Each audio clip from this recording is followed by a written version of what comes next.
السلام عليكم وهلو هلو على أحلى أميرات في الدنيا، وحشتوني جدًا، جدًا، يا رب تكونوا بخير وأهلًا بيكم في فيديو جديد. النهارده إحنا مع بعض في فيديو مختلف لسيدة جديدة أول مرة نعرضها، سيدة برازيلية. هنشوف بقى مع بعض يعني عادات وتقاليد وثقافات مختلفة، ممكن ناخد منها كمان أفكار تتناسب معانا إحنا كمان. فتعالوا نشوف كل تفاصيلها الجميلة والرقيقة والحلوة جدًا، جدًا، والحماسية والمحفزة. يا رب فيديو النهارده يعجبكم يا أحلى أميرات في الدنيا، وأكون كده عند حسن ظنكم في الاختيار النهارده. باستنى لايكاتكم بقى الجميلة وتعليقاتكم الحلوة اللي دايمًا بتسعدوني وبتنوروني بيها، ونكمل مع بعض كده الفيديو بأحلى اشتراك منكم لو لسه ما اشتركتوش معايا. أكيد يشرفني وجودك معايا في عيلة الأميرات الأمارات. زي ما شفتوا كده وبدأنا معاها تنظيمات السرير، وطبعًا دي كانت من تنظيماتها لاستقبالها للسنة الجديدة، بديكورات وحاجات بتكون مميزة ومرتبطة بيها شوية، بس عمومًا كانت فكرة التنظيم حلوة أوي، دخّلت فيها ألوان مختلفة، كانت مميزة. يعني حلو إن إحنا ممكن ندخّل ألوان من الكفرات اللي إحنا بنحطها، أو ممكن نحط طقمين سرير متداخلين مع بعض، ممكن نحط كذا فكرة، بحيث إن إحنا نظهر ألوان مختلفة على السرير ويكون شكله كمان مميز. ده هنا كمان جولة في غرفتها لمّا بدأت إن هي تعملها كمان حتى بألوان مختلفة زي الألوان الشتوية، ألوان البنيات كانت برضه منظمة جدًا ومنسقة، ألوان المرسومة أو الورد اللي مرسوم على الcushions مع الورد كمان التابلوهات اللي ورا السرير لايقين مع بعض أوي، أوي. وكمان عندها الdressing room اللي هنشوف جولة فيها وتنظيماتها وترتيباتها. وكمان البلكونة والحمام الخاص بالغرفة، يعني كل ده كده هنتابعه مع بعض كل التفاصيل الجميلة. هي بجد يعني أنيقة أوي ومميزة، وثقافة جديدة نعرف معلومات برضه عنهم، ستايل البيت يبقى عامل إزاي، ترتيباتهم وتنظيماتهم وروتينهم بيبقى عامل إزاي. هاحاول على قد ما أقدر كده ننوّع في الفيديوهات من بلاد مختلفة، وناخد طبعًا حسب المتاح اللي نقدر ننفذه، والأفكار اللي ينفع تتماشى طبعًا أكيد مع عاداتنا وتقاليدنا، وكمان ظروف البلد عندنا إزاي برضه بنقدر إن إحنا ناخد أفكار تتناسب معانا. ده هنا كمان برضه عندها الdressing room، مكان كده بدأت إن هي تعمل فيه التنظيمات بتاعتها لكل الأغراض الخاصة بيها،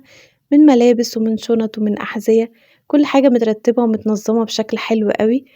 طبعًا اللي بيعمل تصميم للdressing room بيبقى عامل فيها أفكار أدراج كتيرة، أفكار منظمات كتيرة أوي تستحمل إن هي تاخد كم كبير من الملابس أو من الشوزات. وكمان بتبقى أفكار الأدراج نفسها بيبقى فيها تقسيمات وحاجات معيّنة. بس بعيدًا عن الdressing room إحنا نقدر ناخد أفكار إزاي نقدر ننظّم حتى لو دولاب عندنا، بفكرة التطبيق أو فكرة التعليق إزاي بتاعة الملابس اللي تخلّي شكل المكان كمان يكون مميز. ده هنا كمان برضه بتعرض علينا بعض أفكار الحاجات اللي هي بتبدأ إن هي تنظّمها. يعني شوفوا لمّا مثلًا يكون عندها شوية غسيل كده وطبّقت الملابس دي، أو راجعة من مشوار مثلًا وحابة إن هي تنظّم الشوزات بتاعتها أو الشنط بتاعتها، بتبقى عارفة مكان كل حاجة. أكيد التنظيم ده هيسهّل علينا وقت الاختيار بتاع الحاجة اللي إحنا محتاجينها، وأكيد لمّا نرجع نرجّعها تاني إحنا عارفين كل حاجة مكانها فين. ففي الحالتين إحنا مش هيبقى علينا مجهود كبير أوي في إن إحنا ننظّم البيت بتاعنا. ممكن يكون صعب في الأول شوية إن إحنا ناخد فكرة المنظمات ونبدأ إن إحنا نطبّقها، لكن بعد كده الموضوع بجد هيبقى سهل علينا جدًا، وهيفرق معاكِ بجد أكيد أوي في مجهودِك وفي وقتِك وفي حاجات كتيرة أوي. طبعًا إحنا دايمًا بنشوف المنظمات اللي هي البوكسات اللي بنحط فيها الحاجات التخزين، لكن شوفوا هنا حتى لو هي مش بتستخدم المنظمات، هي منضفة المكان اللي تحت السرير كويس أوي، وبدأت كل المفروشات بتاعتها تطبّقها بطريقة حلوة، طريقة كلّهم منظمة، نفس الحجم تقريبًا، ونفس التطبيقة، والجنب التاني بدأت تحط فيه الcushions، وبوكس بس واحد هي اللي استخدمته اللي بدأت تحط فيه المفروشات زي الملايات. فحلو أوي المكان إن هي نظّمته بعيد عن استخدام المنظمات، وخصّصت المكان لكل الحاجات اللي خاصة بالسرير تقدر تفتحه بسهولة وتطلّع الحاجات وتفرش السرير بتاعها. تعالوا نشوف هنا كمان برضه كده عندها البلكونة بتاعتها مفتوحة على مكان حلو أوي، أوي،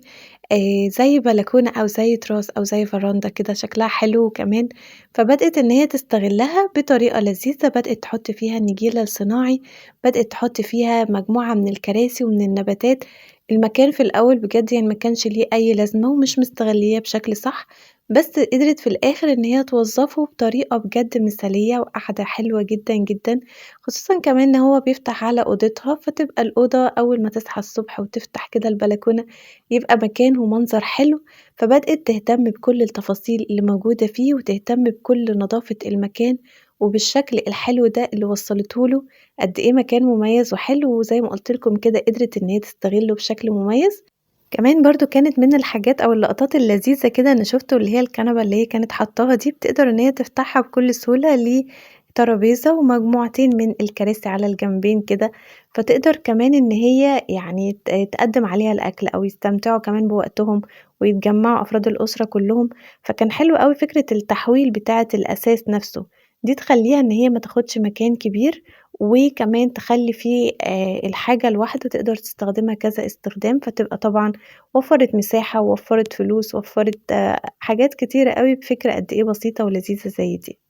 تعالوا بقى نكمّل معاها بقية الجولة في غرفتها، إحنا كل ده لسه بس في الغرفة، شُفنا السرير وشُفنا الdressing room وشُفنا التراس برّه، وهنا كمان برضه فكرتها للحمام في التنظيمات والديكورات الحلوة، برغم إن هو مساحته صغيّرة، لكن هي اختارت له طبعًا اللون الأبيض الفاتح اللي يدّي له الوسع، وبدأت تدخّل إضافات صغيّرة كده من اللون الأسود مع الإضاءات، فبجد شكله كمان حلو أوي وستايل وتصميم بجد مميز، قدرت إن هي تحط كل حاجة محتاجاها لكن في مساحة صغيرة، والأهم إن هي تبرز جمالها حتى لو كان بس يعني في الtoilet بس نقدر إن إحنا ننفّذ أفكار جمال في كل مكان موجودة عندنا في البيت، وإن شاء الله تقدروا كده يعني يسعدكم بحياتكم وحابين إن أنتم تجددوا تقدروا إن شاء الله تعملوا كل حاجة جميلة زيكم.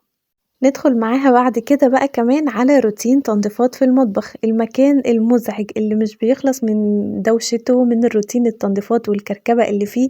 طبعًا كلنا بنحتاج كده على فترات إن إحنا نعمل تنضيف عميق أوي يعني للمطبخ، في حاجات بنعملها من فوق الوش كده كل يوم، تنضيف الرخامات ده أكيد طبعًا والحوض والأرضيات، وطبعًا يعني وقت الأكل بعد ما تخلصي الأكل تنضفي البوتاجاز، دي حاجات أساسية أكيد بنعملها كل يوم. لكن في طبعًا بقى التنضيف العميق بقى لترتيبات الظرف، وإن إحنا ننضّف كل مكان موجود من الدهون عليه، دي برضه بنحاول إن إحنا نعملها مش على فترات متابعة عشان ما يبقاش في تراكمات كتيرة طبعًا وتتعبكم بعد كده في التنضيف، فهي ما شاء الله عليها كده شطورة بدأت إن هي تعمل كل الروتين اليومي بتاعها حتى في تنضيفاتها للمطبخ، خلّته كمان بالجمال والحلاوة دي. هنا كمان برضه علشان تنظّم الدرج بتاعها، طبعًا المنظمات الشهيرة جدًا منظمات الإكليريك الحلوة أوي، اللي بتسهّل عليكِ تنظيمات كتير، وفي طبعًا خامات وأنواع كتيرة زي ما باقول لكم دايمًا تقدروا تجيبوا حسب الإمكانيات الاقتصادية والمادية والمعنوية وكل حاجة، فكرة المنظمات بجد يعني هتفرق معاكِ وبتخلّي شكل المكان منظم أكتر زي ما أنتم شايفين، وبتسهّل علينا كمان إن إحنا نطلّع كل الأغراض بتاعتنا خصوصًا الرفاية بتاعة المطبخ كتيرة، فبتقدر إن هي تطلّع كل حاجتها بسهولة. تعالوا كمان برضه نشوف معاها فكرة لذيذة وحلوة أوي، ومن أكتر الحاجات اللي أنا حبيتها فيها لمّا حبِّت إن هي تعمل coffee corner بسيط أوي، أوي، أوي يعني، ما حبِّتش حتى إن هي تجيب طقم كامل كده من الجارات، لأ دي جابت كل قطعة مختلفة عن التانية، أدي أول قطعة اللي بدأت تحط فيها النكهات بتاعة القهوة بتاعتها، واحدة تانية حطِّت فيها بسكوت، التالتة حطِّت فيها كاندي، وبدأت إن هي تحط جهاز القهوة بتاعها وتحط الجارات دي على plate كده أو على صينية شكلها حلو أوي، ومع ديكور صغير أوي فازة من الورد. شوفوا خلِّت الcorner بتاعها على الرخامة شكله حلو إزاي، وبدأت إن هي تستخدم ماكينة القهوة كديكور أو الحاجات اللي عندها ديكور في نفس الوقت هي هتستخدمها، فتبقى عملت الاتنين في واحد وما كلّفتش نفسها كتير، دي من حاجات موجودة عندها هتقدر إن هي تخلّي شكل الرخامة بتاعتها حلو جدًا بالطريقة دي. تطبيقها هنا كمان حتى للفوط بتاعة المطبخ، نحاول لو أنتم بتطبّقوا حاجات واحدة في مكان واحد، تخلّوها كلّها تطبيقتها نفس الحجم تقريبًا ونفس التطبيقة علشان الشكل في النهاية يبان حلو بالطريقة دي، سواء الفوط أو المفارش بتاعتها كمان طبّقتها، خلّت كل حاجة عندها منظّمة. عندها هنا كمان برضه غرفة الغسيل اللي بدأت تنظّم كل الأدوات بتاعتها بشكل حلو جدًا، جدًا. أكيد لمّا بتفضّي الحاجة من العبوة بتاعة المنتجات، بتبقى شكل موحّد لكل المنظمات بتاعتِك، دي برضه يعني نحاول إن إحنا نعملها، لو مش متاح إن إحنا نعملها ننظّم بس الأزايز بتاعة المنتجات، المكان اللي إحنا حاطين فيه، نخلّيها برضه منظّمة بشكل حلو، مش شرط إن إحنا نفضّيها في جارات تانية، بس على الأقل نخلّينا منظّمين المكان، عشان دايمًا كل حاجة عندنا تبقى مريحة وجميلة كده زيكم. هنا كمان برضه حتى شوفوا فكرة بقى تنظيمها لكل البقوليات بتاعتها وكل المواد الغذائية اللي موجودة عندها في المطبخ كمان، نضّفت المكان من الجارات كلّها اللي موجودة وبدأت إن هي تشوف كل احتياجاتها وكل النواقص برضه كمان، حطِّت مفرش جديد يسهّل عليها المكان أكتر أو يخلّيه منظّم أكتر ونضيف أكتر، وكمان أكيد طبعًا أي مفرش إحنا بنحطّه تحت الحاجات دي بيساعدنا إن إحنا نحافظ على نضافة المكان، بتشيلي بسرعة المفرش أو الحاجة اللي أنتِ حاطاها دي وبتغسليها وبترجعي ترجعيه تاني، أو لو في حاجات بتبقى لاستخدام مرة واحدة ممكن بعد فترة تشيليها وتحطي غيرها، يعني أفكار كتيرة أوي بتبقى حلوة للمنظمات والترتيبات، أدينا بناخد أفكار مختلفة من سيدات مختلفة، ممكن تركاية بسيطة أوي تشوفيها تحاولي إن أنتِ تنفذيها فتكوني استفدتِ منها. فبجد كل سيدة ليها المميز وأنتم كمان أكيد ليكم المميز، يا رب يهنيكم دايمًا يا أحلى أميرات بحياتكم وكل حاجة حلوة كده زيكم.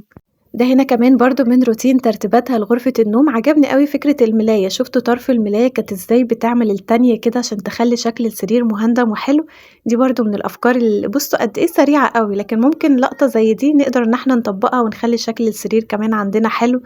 كمان هنا معاونة زوجها ليها في إن هو يساعدها في بعض الحاجات التقيلة شوية، زي التحريك بتاع الأجهزة،